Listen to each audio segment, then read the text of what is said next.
I'm very excited to have this conversation with you, Brooke. We've always been in a group of 10 or 12, and this is the first one-on-one we've had. I've really appreciated your presence in the Solidarity group. I have learned so much from your, the paper that you shared on relationship. And that was the first aha I had. And then unpacking through the modules of the Courage Rise program, I found that reframing my day-to-day and my work by looking at relational tissue, and this was completely new language to me. I thought, what does that mean? And then as I started to reframe and retrain my eye, I actually began to experience it. And I started to just see things differently. It was more about, that's what's happening.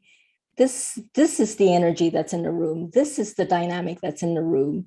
And I began to see how I could facilitate differently, from seeing the tendrils and seeing, where the disconnects were. So that's what I'd like to share with this, larger group of people in this session. And I've been talking about it nonstop to everyone. So it's, this is, they're going to be excited as well. So as I said earlier, we started calling this mountaintop session Decolonizing Psyche and Knowledge. So small subject. And we did that last year. It was heavy and it was intense and people felt depressed.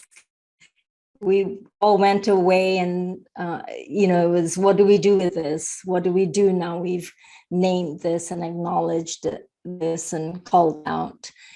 And through our group, I started to understand more the language of coloniality and decoloniality.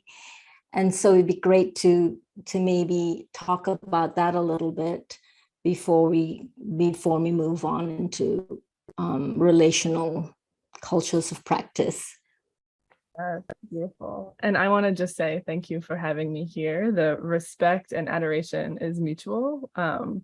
I really have adored sharing space with you and learned so much through your presence and your storytelling and your wisdom, and even in learning a bit about this community that's here and that you've cultivated and that sort of rhythm and magic of it, and just really grateful to be here. So thank you.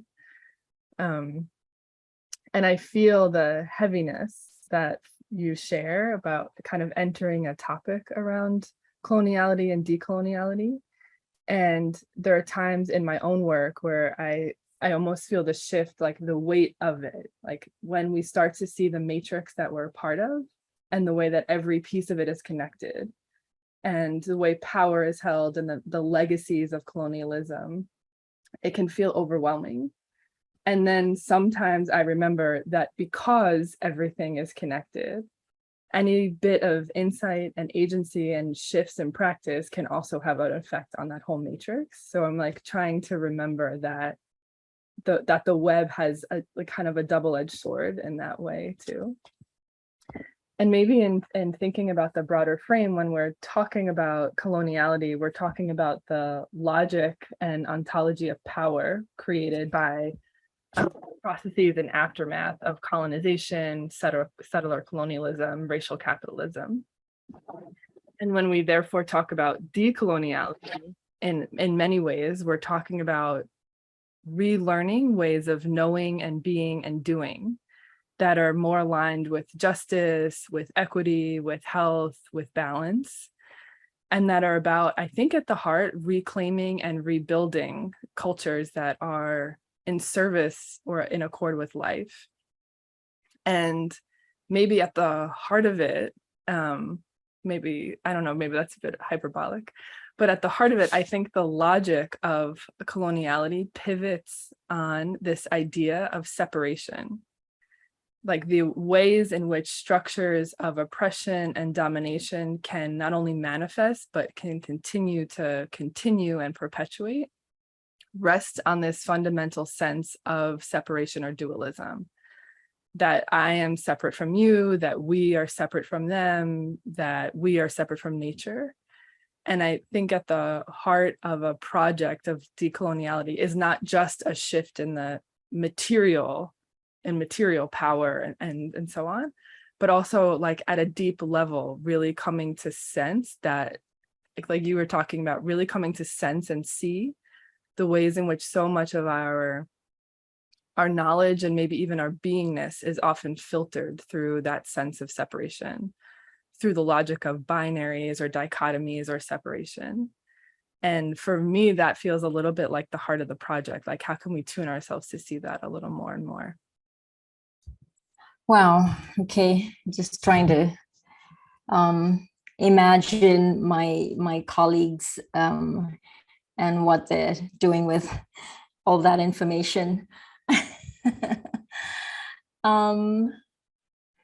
So is the intervention about finding ways to reconnect, creating spaces within which we're bringing folks from the margins and, you know, centering their voices in our processes? I mean, how do we begin to make the shifts? Yeah, we would say that at the heart of these crises, right, the crisis of like social crises, economic crises, climate crises, and so on, the legacies of colonization, that these are relational crises and therefore require relational solutions. And in a way, everything is, this is a bit maybe metaphysical, but everything is already in relationship, right? So we're not just finding our way back into relationship, but maybe finding our way back into right relationship. And one way relationships have been disrupted have been through matrices of power, and who holds power, who gets to tell the story, whose cultures have been exported around the world and dominated other cultures, the logic of colonization in erasing culture and knowledge, right? So we have these dominant cultural systems that have been sort of exported. And I think of one of the main projects of decoloniality in this process is thinking about sort of deconstructing or decentering Western cultures, European, North American cultures in many ways, and sort of recentering the so-called margins, relearning, rebuilding, and not just as a way of like, and Bayo Akomolafe, who I think you've all spoken to before, has really been influential to me in this thinking, and not just taking care to replace the margins as center and create a new center and new margins, but really think about in the process of recentering and rebuilding, how we can also begin to work at collapsing that sense of binary of the center and the margins together.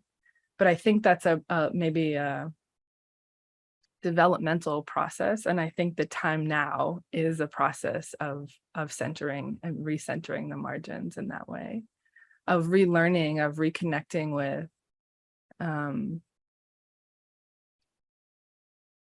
cultures of practice, ways of knowing, ways of being often highly relational ways of being that exist in the quote unquote margins. Like, I think one of the main tragedies of this exportation of Western culture is not just domination, but what like a signature of Western culture is that fundamental dualism. There's like a pride in that fundamental sense of dualism that's at the heart of, I think, many of these problems that has been exported. And so the work of listening to and learning from more highly relational ways of being that exist actually in and through these systems. Like, I think it was David Graeber, who was really active in the Occupy Wall Street movement, who also recently, right after his untimely death, released this book, The Dawn of Everything, wrote about the ways in which forever human cultures have been struggling, in a sense, to live in, whether we call it democratic, whether we call it equitable, whether we call it right relationship, have been struggling to find ways of living and working together, and that this has always been a project. But he also talks about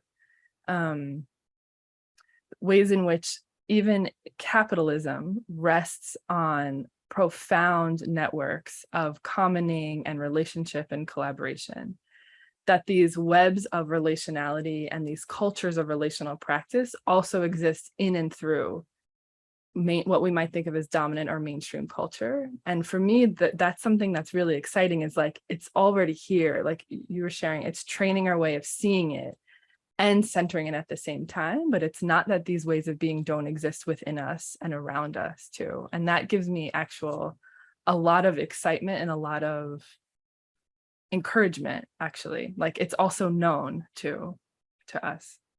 It's close. So while you're talking, I'm seeing the globe, and I'm seeing us over here in Southeast Asia. And I would say we're in the margins. And yet I know there's a lot emerging here in terms of creativity and advocacy and leadership, particularly from grassroots communities, civil society. We are, pushing against the tide. We are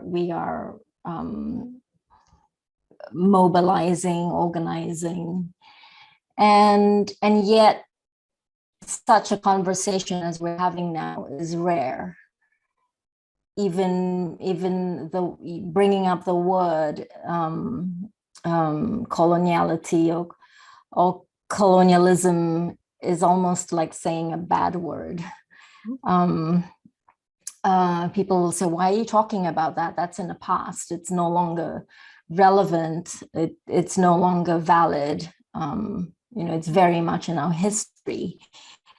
There isn't a discourse around, the fact that the laws, the institutions, the hierarchies are very much in place, and even more so, the traumas are very much in place.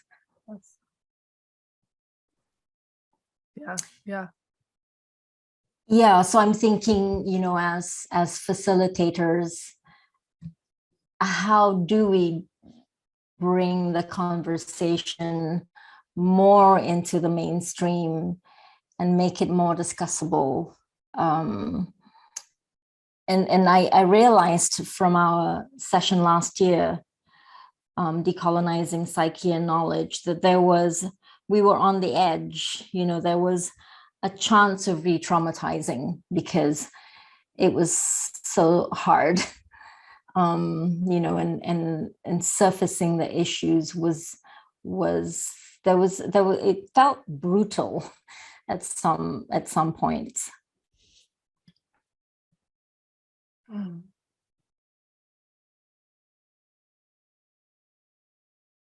I think part of the genius, and I'm like struggling to say that word, that's not the right word, but somehow the genius of these systems is that systems of colonialism, white supremacy culture, and so on, that they have a way of becoming so natural that they're sometimes hard to see. And so I do think there's a way that some folks can move through the world and say, like, this is of the past, because we don't see the obvious markers of it. But folks gathered here, right? It's like we see the ongoing legacy of these systems as like in and through culture, like they're insidious. And part of what excites me is that actual seeing. I almost think it's like a frame shift. Like the more we start to see it, the more we can begin to work with it and build something else. And we talk about practice a lot within our community of courage, is that in a way, if we're not really conscious or careful, and I'm talking about myself here, I am actually practicing myself into white supremacy norms, like urgency, like binary thinking, like one right way, right? If I'm not careful or practicing their alternative. So the more I can see and the more I can recognize the patterns, the legacies, the belief systems that might be deep within me, the more I develop a kind of agency to practice their alternative or to build new ways of being. But I think to your point, and this is in a way, the kind of tragedy of trauma is, in order to really be able to see and hold not only the complexity of the matrices of these systems, but the legacy of pain and violence and separation, and requires not just a tremendous capacity within oneself, but in community. And I think of what is the kind of readiness that a community needs to be able to see really deeply in ways that, to your point, that are not just re-traumatizing or are not just deep seeing without a kind of direction toward healing or movement toward healing. And in our spaces, we've been trying to work out over time, much like many of you all have, like how we hold people together in ways that resource us enough. And we start with this module of courage, right? How do we develop enough sort of collective capacity in our system to sense that we're held, that we're part of a larger we, so that we can move towards what we call revealing truths, that we can begin to peel back the layers of like what's really going on here. And in our context in the US, that seeing is often something that we do in different ways because of our own racialization in the US, our socialization, class structures, the ways in which our culture is divided so much along different identity lines, that we've been experiencing that folks have different access to that seeing, and that there's not one story to tell, and the telling of a story is often what's incredibly traumatizing and harmful. So we've been trying to work out ways to scaffold, like, what is the seeing that each of us need, and how can we do that in a way that is most supportive and enlivening and helping us come to a kind of collective seeing.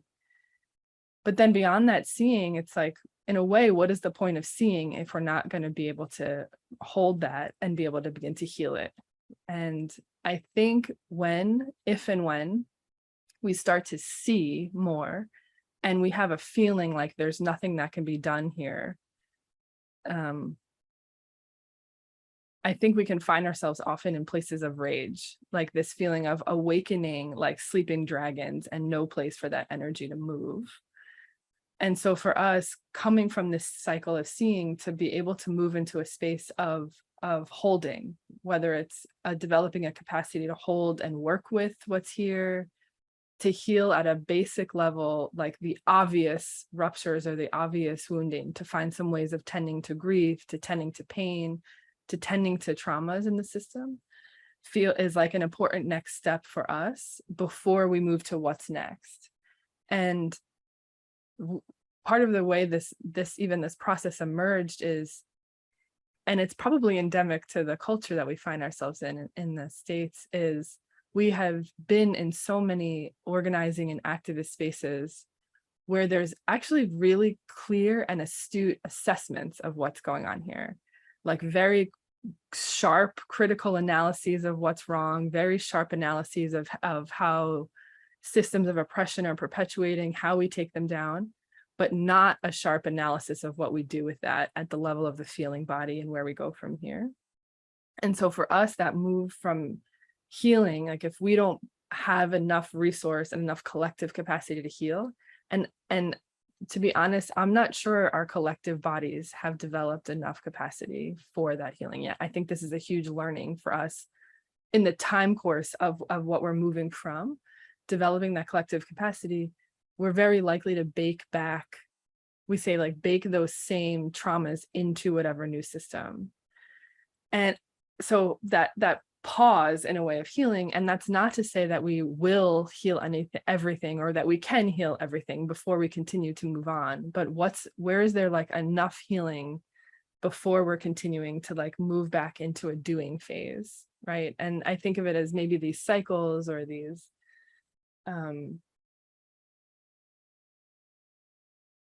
almost developing a rhythm of the system to see, to rest, to then move in a way. And the question you ask is like moving me, and just hearing about a group of committed folks trying to navigate through this while also carrying this themselves, right? Like this is not something out there that we're working with. It's also us that we're working with, and just the tenderness and I think the courage of that is really moving me. Yeah. Yeah. So I'm seeing in your backdrop the word courage, and just rereading your like relation shift piece, I'm reminded that of this book called Power versus Force. And I don't know if you're familiar with the book, but there's a table somewhere in the book, and some science was done on resonance of the different states of emotion, from anger and guilt and shame, and this sort of vibrational level of these different states of emotion, and the point at which apparently we shift from low vibrational levels to the higher vibrational levels is courage. So anyway, I was just remembering that. I was like, courage, yes, that's, and you know, when you're in shame and in guilt and in anger and in blame, you know, there's a heaviness of you know, in your body, in your energy, and then courage is, when you're resonating with courage, that's the point at which you lighten up. I love that. Yeah. So is this the time to talk about Courage Rise? Sure. And that framework? Yes. Yes. That was actually the perfect segue, because maybe I'll just say a little something about our name, Courage of Care. We're drawing on the Latin root of courage, cor, which for heart. And in the model we teach, the idea is that the more we ground in this sense of, we would say collective holding, or we-ness, we-ness, the sense that we're part of a we, that people have our back, literally community, lineage, ancestors, land, etc. The more we feel that network or web, the more that naturally empowers our courage to show up, to sort of face what's here, to take risks, and so on. And so it's the power of care. And I'm thinking of the resonance that you just talked about, the power of sensing that there's love here or care here that we're part of, empowers that courage. And I almost like felt that, I almost felt that resonance when you said it, like at a different vibration. And that's what kicks off the model. Yeah.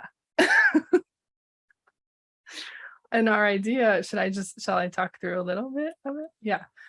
So it's this 5-part model, and it's really meant to be a framework, not so much a curriculum, but a frame that could help us kind of, for us, it organizes whenever we're working with a group on the ground or a training group, to sense, okay, where is this group now and what's needed here? But that model sort of guides the journey, and guides us through trying to build in or help us catch on to like a natural rhythm of practice and learning.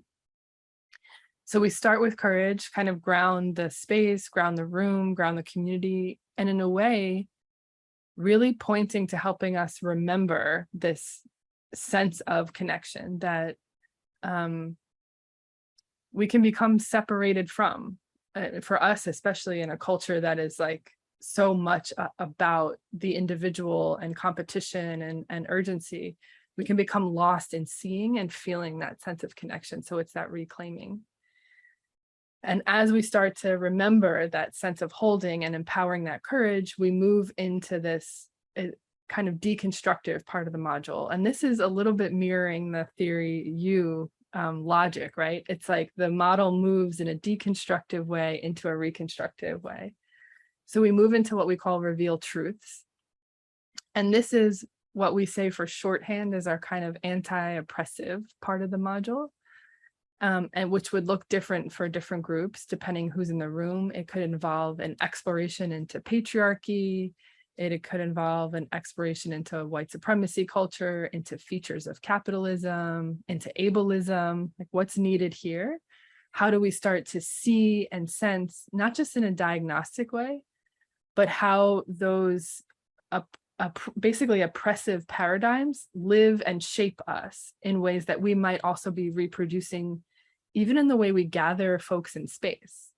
Like when we come together, are we unknowingly replicating norms of toxic power and lack of inclusivity, right? So it's a way of almost training us, even as facilitators, like how are we holding space?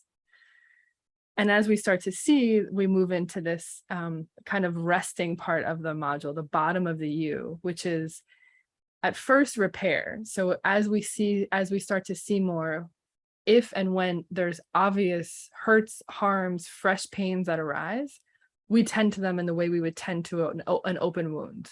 Like, what is the repair and holding that can happen now? But then knowing that longer term repair and ruptures in relationship would require a longer sort of time course, we move into this deeper kind of resting of really actual letting be. And this is the sort of logic of a lot of contemplative traditions that we come from, many of us encourage, and logic of a lot of somatic practice, is that for a system to start to take on new practices and new structures, there has to be a kind of deep unraveling or really deep letting go of the frames and the practices that we've been enculturated or habituated to. So we've like, maybe this is a funny translation, but we can't just like run a new software on an old like hardware. We really want to let that hardware like completely unravel. And that's the final resting place of heal. And then we move up the module, and this is the reconstructive part, or moving up the U, is as we find more space in the system, right? We're not just fighting systems of oppression. We're not just oriented to seeing what's wrong. We're finding actually more space collectively. We move into this part of the module that we call sense alternatives. And this is a place of beginning to vision what else is possible here and what else is also here. And one of the key sort of moves for us at Courage, or maybe one of the core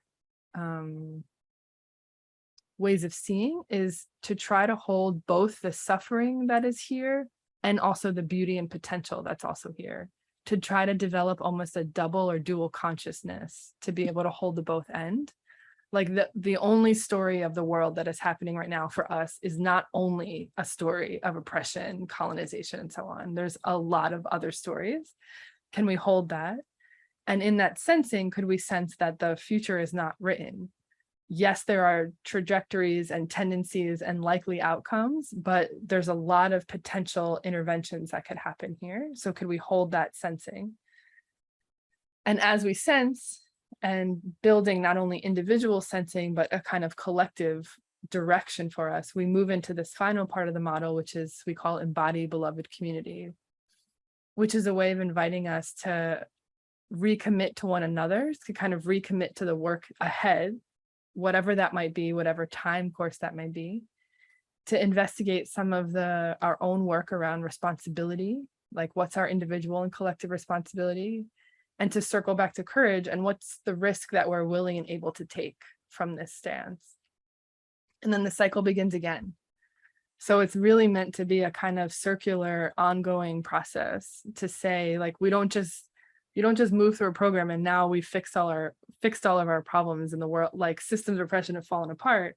But now with new eyes and new sets of practices and new commitments, now we're in a place to begin again in a way as a community. Yeah. I love listening to you speak about it. It's great reading about it, but hearing you talk about it brings it alive in a different way. I was thinking about embodying beloved community, and for us in Forever Saba, that's where I think we are. We hold the space for ourselves in that spirit. There's some 70, 80 of us, and it always feels like there's a skin around us that feels caring, that feels nurturing. And I think it for me, it allows me to go out there and, encounter anything I have to encounter. And at the same time, I think there is still a sort of loneliness that comes, in quiet moments. I think about some of my colleagues who go home and can't share these things with partners or with their families or their churches. And, and I think, where are we if we feel a sense of separation from those, who are our family, our husband or wife or, mate. And yet I, from my experience with my colleagues, I know that is real. I'm lucky that I have, I work, with my partner, and we can be in dialogue all the time. And, but I realize that not everyone has that.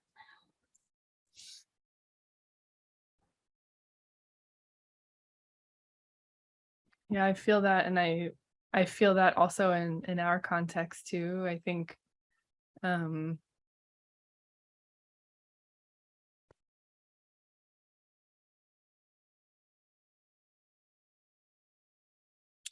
it manifests in so many ways, the sense of maybe not wanting to be a burden to others, and so we don't share, or what we see, we feel like, how do I share this, or how do I communicate what's happening here? And I think not just the beauty, but also maybe the wisdom of communities like Forever Saba and others coming together is that sense of other folks have not only got this and understand this, but are like actually working on this too.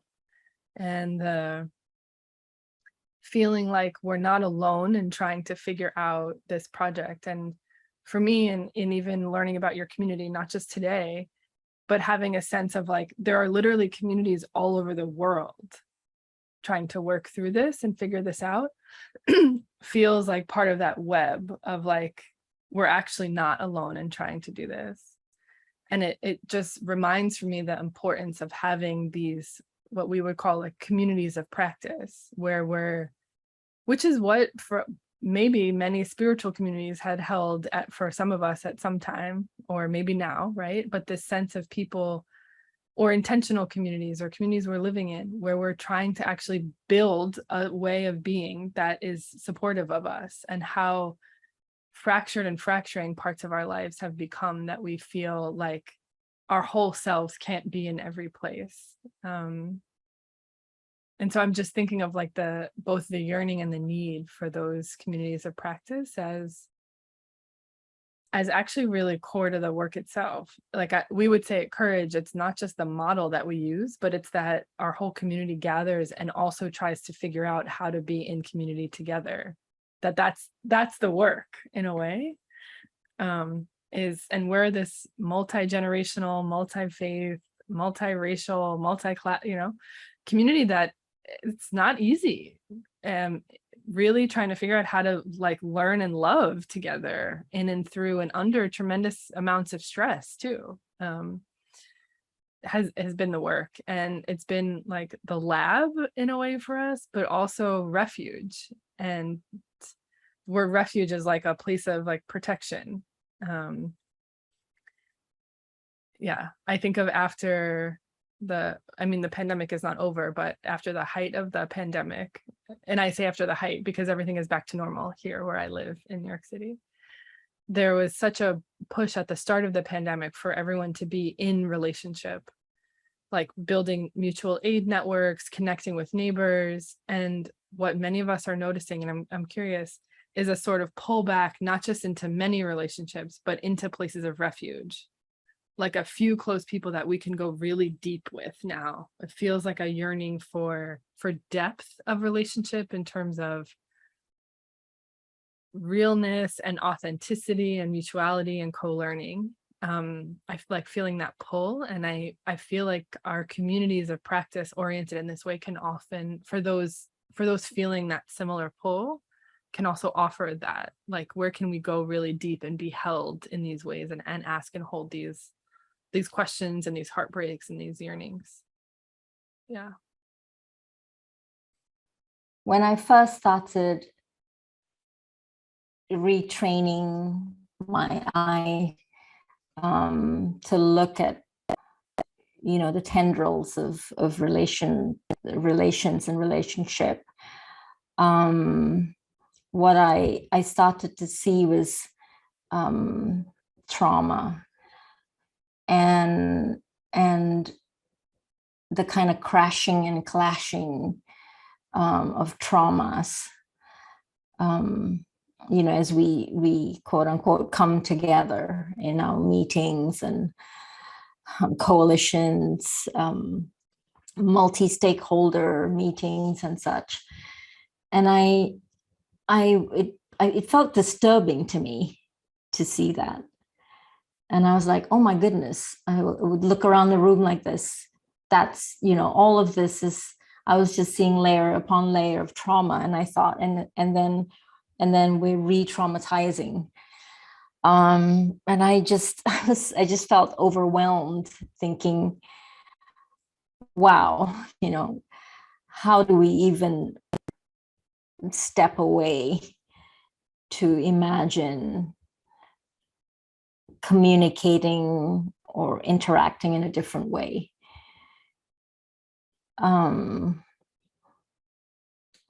Yeah, so that was my first experience of starting to look, like just look through these lenses.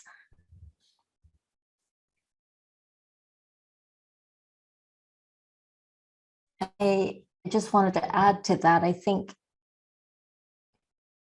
as I just allowed myself to just be in that compassion towards myself, was sort of the organic, natural thing that happened. I just stopped and had to take a moment. And I wonder whether that's just a natural response, or do you have some insight? I mean, I was pausing because that, like, just imagining all of us in space, and not just imagining, I mean, I don't have to imagine, I've had this experience too. But when you can wake up just enough in that moment, right? And you remember, like, I'm not fighting this person who is just being this way for fun. Like, this person is also caught. This person is caught. I am caught. Like, what is happening here are legacies of pain, which might not even be ours in our own bodies, meeting here. The pain of seeing, like, really how caught we all are, and like you said, how we continue to reenact it on one another, if or until when enough of us have enough, not sense, because I don't mean that in a demeaning way, but enough capacity to interrupt that process, even if it's for a few moments. And so I feel the heartbreak of that, and that natural, that sense of compassion, like, wow, we are all caught, and I just want us to all wake up, and like, what can I do here? What can we do to help us, like, break these cycles?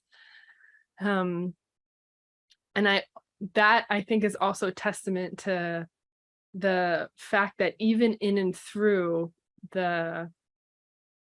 when I think of trauma also like a contraction in a way, like we're almost caught in a pattern. We use the language of stress shapes a lot in courage. Like, we've learned ways of being to survive that have a lot of wisdom in them, but if we're not careful, they also actually keep us separate, and in worst cases, create more pain, suffering, and trauma, and so on, right? But there's a natural wisdom of survival. And so even in looking at a room full of people, when we can see or catch on to that these stress shapes, right, or like trauma patterns are alive, and we're bumping into one another in and through our shapes, I'm also trying to tune into, like, what's the wisdom here? Like, there's survival here, there's other capacities here, and there are moments likely that other folks are also finding a little bit more space. Like, it's almost finding the expansion around, in and through the contraction. And I think of some of the work that we've been doing with one of our really dear collaborators and mentors, Leticia Nieto, wrote this book, Beyond Inclusion, Beyond Empowerment, that I think we've shared.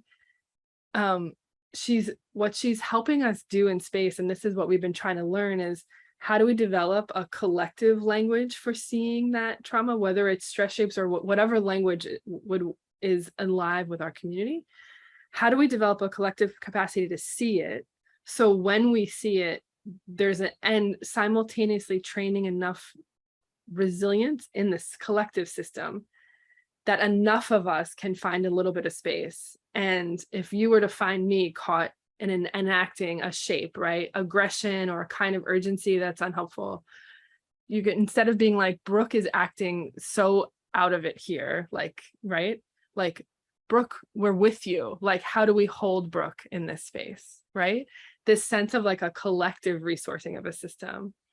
And that feels like a skill that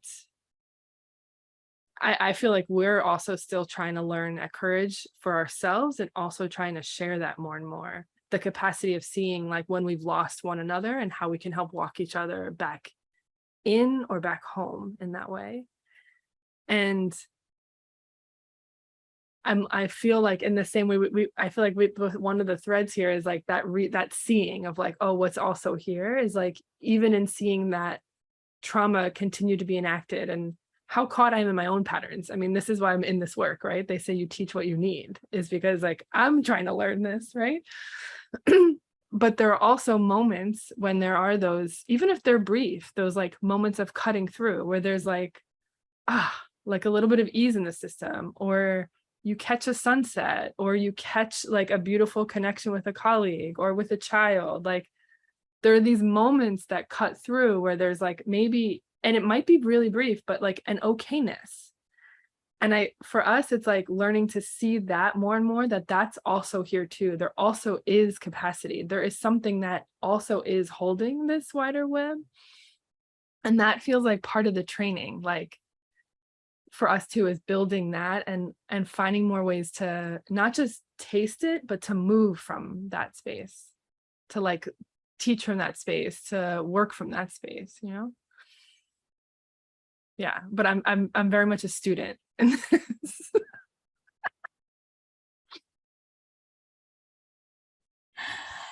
I want to share that I had a moment over the weekend where I took a risk and shared Letitia's the framework of target and agent.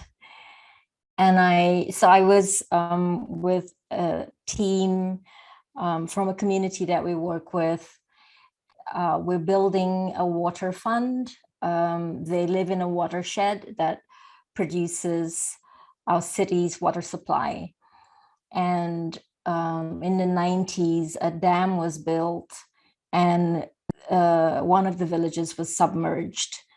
The graves and their farms was submerged, and they were moved somewhere else, sort of in, tiny little houses next to each other where they used to have large areas of land to farm. So their way of life was transformed.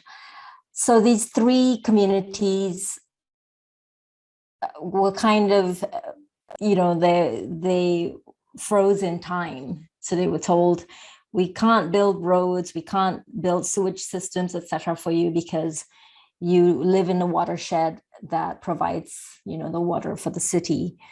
And then the government says, now we want to do this with you. And so, we were asked to engage with the community. And the first thing we did was to say,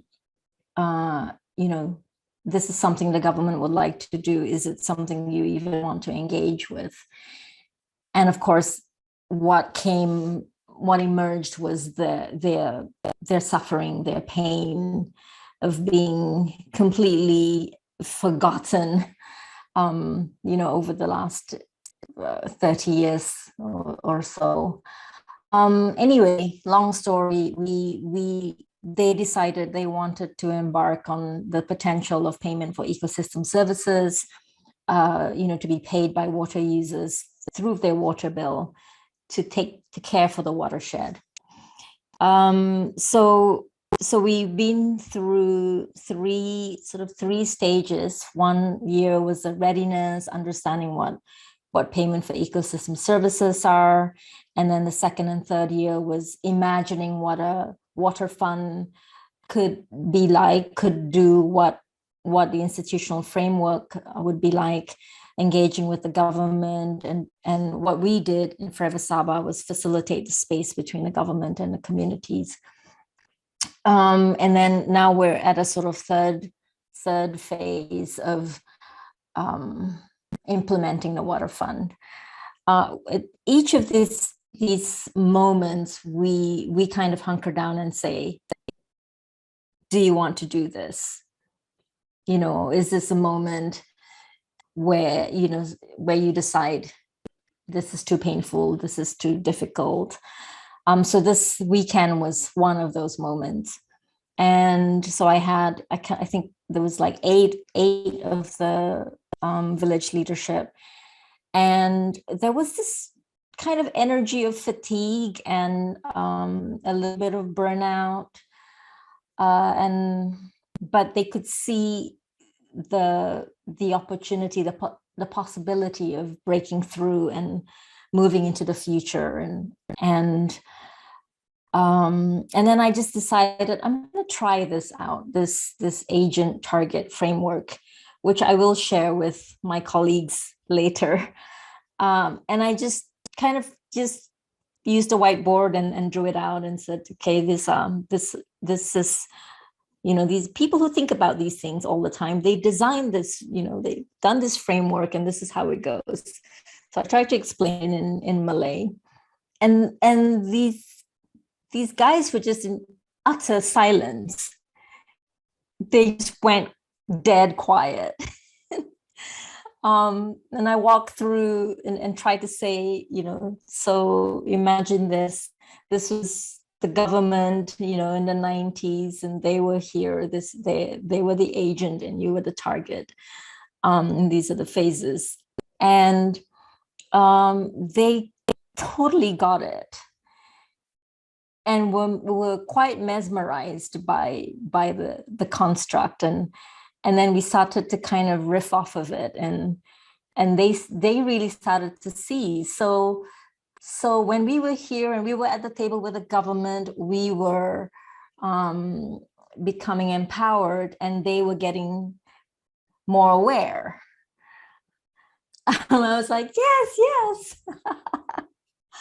And I said, and what we're doing here today is strategy. And if we can do this, if we can sustain this, and then we could move, to a recentering, and we could help them move to a state of allyship with us. It worked. It really was amazingly helpful in the kind of generative exploration. So I just wanted to tell you that. I love that so much. And that has been my experience of Leticia's work too. It's like, that's incredible. And the work that you do. But I feel like that model, and then sometimes models do this, just give a language for a pattern that we keep seeing. Like in some communities we were working with, we kept noticing really loving, politicized, engaged people kept leaving at around the same tension points. We were like, why is this happening? And something we noticed was this mismatch in a way, like that there were folks in a kind of like confusion empowerment stage meeting, targets in that stage meeting agents in this awareness stage who were just waking up but not enough, right? And it was this constant miss happening. And something about just finding a language and a path, right? Like that we're on different paths, but we want those paths to converge. If we can just see where each other is at and the work each other has to do, I feel like the coming together can be a lot easier, right? Like we know what we're up against. Oh my gosh, I love this. So I want to tell Leticia this story. She will love it. Yeah, it was fascinating because I wrote the kind of Malay translations of the words next to the English word. And I had to like really grapple with, what does this mean? Because there aren't direct translations. And I saw them, it really come alive for them. And they were also using the words as, in their own discussion. So once I felt they got it and they were inspired to do their own action plan for the year, I said, okay, I'm going to leave you guys and call me when you're ready. And I came back and, they had done a lot of hard work. So, so feedback that it, somehow landed in a useful, generative way, all the way here in Borneo. Amazing. I love our collective learning community. It's so awesome. Yeah. So where do we go from here? Once we close here, I'd like to bring the group into a bit of discussion and conversation. What would you recommend for us doing a little bit of unpacking, and what would we do? Break out into smaller groups? What would the questions be? I promise everyone that I will walk them through the target and agent framework. But is there anything else that you would recommend? Oh my gosh, I love that. Of a group work, a small group exercise? Oh, that's such a good question. I love that you'll all be exploring the target and agent work at some point. I don't know, for me, what's still alive is this question of the relational tissue and where we see it and where it lives. And I think something I don't know, maybe I'm picking up, or maybe that's just alive in my space, is something about like being able to catch on to that. Like we talked about the courage as the field of care. Like the more we see that, the more that we have, I don't know, a kind of resource to do some of the deeper dive work. And I'm just, how does that relational culture work live, and what are the sources of that in our spaces, is actually just something I'm always interested in. And this question of thinking about like a culture of practice, I was reading the other day, I think it was an essay about a Virginia Woolf book. This is like far away in some ways. But in it, the author was writing about freedom as practice. And she said, you know, even if right now, if everyone just had freedom, whatever that means, right? We had all the access, power, resources we need. We had freedom. All rights were restored. That those of us who were trained out of freedom or shaped in really obvious or maybe not so obvious ways by systems of oppression wouldn't, the author's contention is that we wouldn't necessarily know how to be free, because freedom is a practice. If we've been practicing our way into other ways of being, even if it's modes of resistance, we've still not necessarily always been practicing freedom. And that question has stayed with me. Like, where in my life am I practicing freedom? Like, where am I breaking out of that contraction? Where am I practicing the alternative to some of the features of like this colonial matrix? Or where am I practicing freedom? And I don't know, that question always excites me in groups. So I don't know if that might guide some of y'all. Yeah, so we have not talked enough about relational tissue.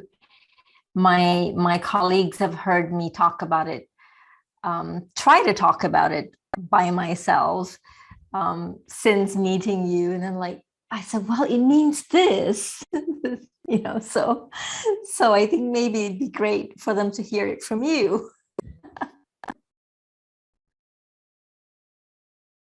I think, oh my gosh, I think of the relational tissue as the, you know, it's like the one way to talk about it. It's like the feeling when you are talking with someone and you feel like you're really encountering them in their mystery. Like you're not just talking to them as this title or as this profession or, you know, as this aspect of their identity, but there's this like encounter, there's this aliveness. And it's maybe similar to like moments or experiences where like that sense of, you might call it interconnection or interbeing or we-ness, like a sense of that holding. Like I'm feeling like this with my hands, like there's an aliveness in the system when you feel like the relational tissue is alive and well or activated in some way. And so when we talk about relational tissue, yeah, on some level, we're talking about establishing systems that are support the health of all, right? They're equitable, they're just. Yeah, we're talking about strengthening relationships, like connection, solidarity between people, and building a broader collective we, right? But the like essence of it is that sense of the encounter and the mystery, that there's like an aliveness that we're trying to wake up to one another. And to like that, in another way to say this is we're trying not to relate as like a me and a you, but like, or an I and an it, but like Martin Buber had talked about like an I thou, that there's a like heartfelt relational quality, like that there's actually already no separation in the encounter. And then the encounter, even between us, for example, could transform me, like that there's that level of openness in the system. And so that feels like the essence of it, of like catching on to that and like learning to like dance there more and live from that more. Yeah. That's beautiful. And so the rupture of that would mean what? Yeah, when like we start to relate to one another as like the them, right? Or as like those people, like there's a sense of the other, a really strong othering, right? Which is endemic. And that's like a way to describe it in a really obvious, I think, and negative light. But I even find I think because of where and how I was shaped, you know, I grew up in right outside of New York City in a very industrial landscape. And for me, part of my training is literally moving through the world and trying to sense like a non-separation with nature, like the way I move, and almost like I see things out there and not this like like in dynamic relationship and aliveness. So it's that, like the rupture is when I feel almost like a really strong container, like my body stops at my skin, kind of. That to me is a sign of the rupture. Or when I feel a really strong contraction, like it might be one of these stress shapes or trauma shapes, I have a very strong sense of me. Or if I feel like a sense of like, these are my people and those are not my people, like I'm in the rupture in a way. Or in subtle ways, and I'm constantly training this, like I'm not immune to engaging the world in extractive ways, right? Like this is in the culture I've inherited, right? Like this, like almost like a resource pulling in some way. And I'm saying, I'm trying to get the subtle language of it. It's almost like a relational practice of consent. Like, am I seeing and experiencing everything in its agency in this like collective way? So I think any pull out of that is already feeling the rupture. Even, yeah. And that's the train. I mean, it's obvious to see when we're in conflict, and it's obvious to see in, you know, in other ways, but this is like all the way down in the system. Where is that separation happening? Yeah.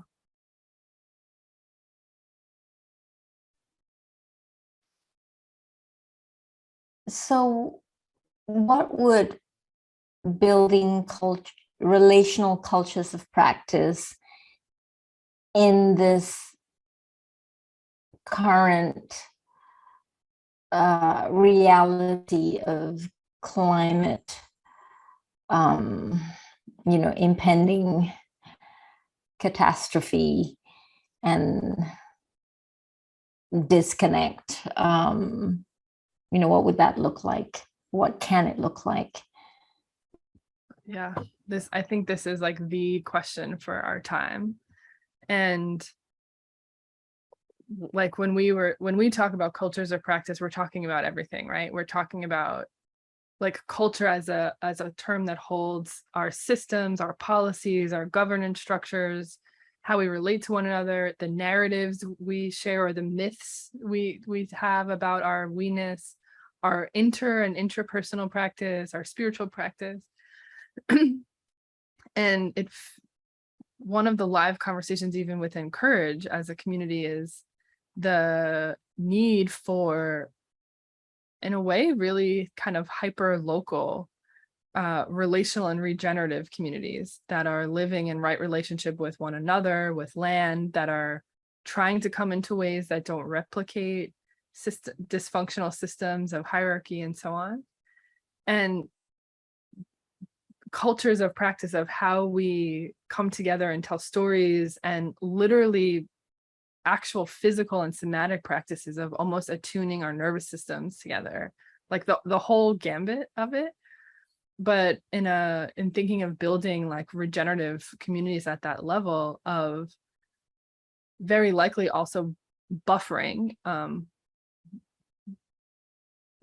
the oncoming and the furthering climate impacts, in a way, like the more local resourced networks and communities we have, the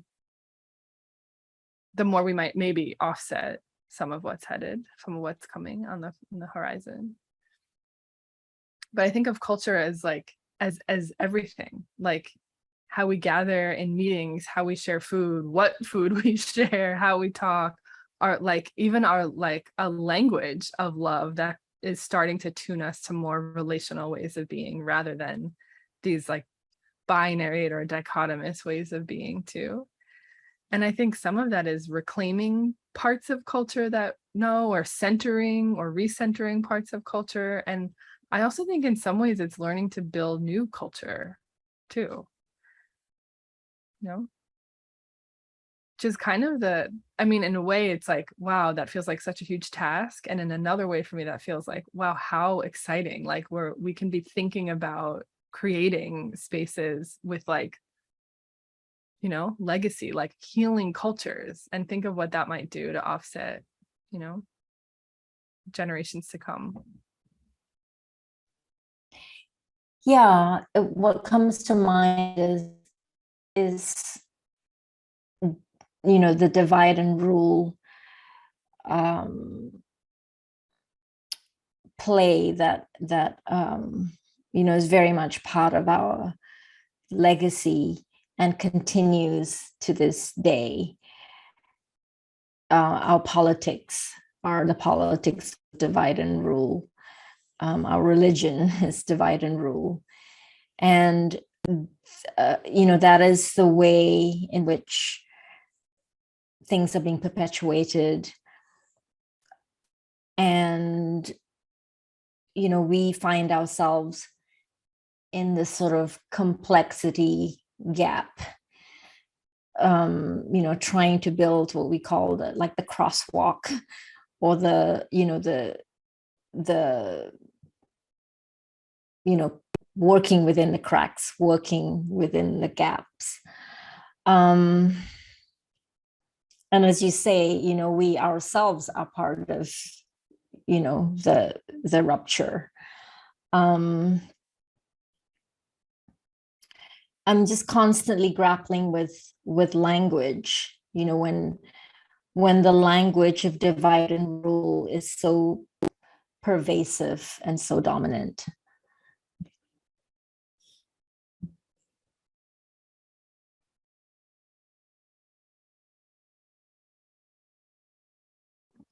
It's making me think, yeah, because language has a way of shaping all that we see in that same way, how we name and categorize the world, and even how, like some of my own training, how we learn to use concepts and not mistake the label for the thing itself, you know, how we learn to like use things like cup, person, etc., but not that that's the fullness of that thing, or that captures it. And that's like the learning to stay in touch with the mystery of it and the complexity and the richness of it. And I'm reminded in a life before courage, I used to do a lot of health research, and I worked I worked in like a cardiology unit, and one of the main studies at that time was that folks who used more I or me referential language were much more at risk for cardiac disease than folks who used language like we and us. And they had folks wear like 24-hour microphones to capture their language and code it. And just makes me think of, I mean, that was just a diagnostic study, but it makes me think of, well, what could be the intervention there of like helping folks sense less of, so hyper individualism and competition was probably also what was driving some of that. But if we could start to shift language and like be able to talk about things already in relationship, you know, and like a inherent relationality of things, and gesturing more towards we-ness and gesturing more towards ourselves in relationship to place and time and space as like part of the fullness of how we speak. And I know many places and cultures already do this, so I'm like speaking at a deficit in a way coming from the US. But that shifting, and like you're talking about in language, is yeah, it's part of shifting culture, but it's already almost like it's pointing us more to the relational element that's already here, you know? I think it's like such a beautiful inquiry and such an important one too, of it's more than how we communicate, you know? Yeah. Well, I think we've gone on a little bit of a journey. And I'm wondering how we wrap up. It'd be great if we didn't have to wrap up, but I think we do. Do you have a sense of what else might be needing to surface before we wrap up, or in the spirit of wrapping up? I think I just I don't know. I'm noticing in my own body, I feel like I've just been pulled into another space, like more of this space of mystery. So I just want to say that because I think that's testament to you, Cynthia, and the sort of like magic in between realm that I feel like you can hold, and the complexity. And I guess I just want to surface that because I think that feels alive, and maybe that means something for where this conversation goes next. Yeah. And I really wish I could be there to meet and learn and experience like how you all gather, because I am so, yeah, just intrigued and pulled into the kind of culture that you all have already created, and would just love to feel that in some way. So I guess I just want to wish you all like a really, yeah, beautiful and nurturing and, yeah, wisdom filled time together over the next few days. Yeah.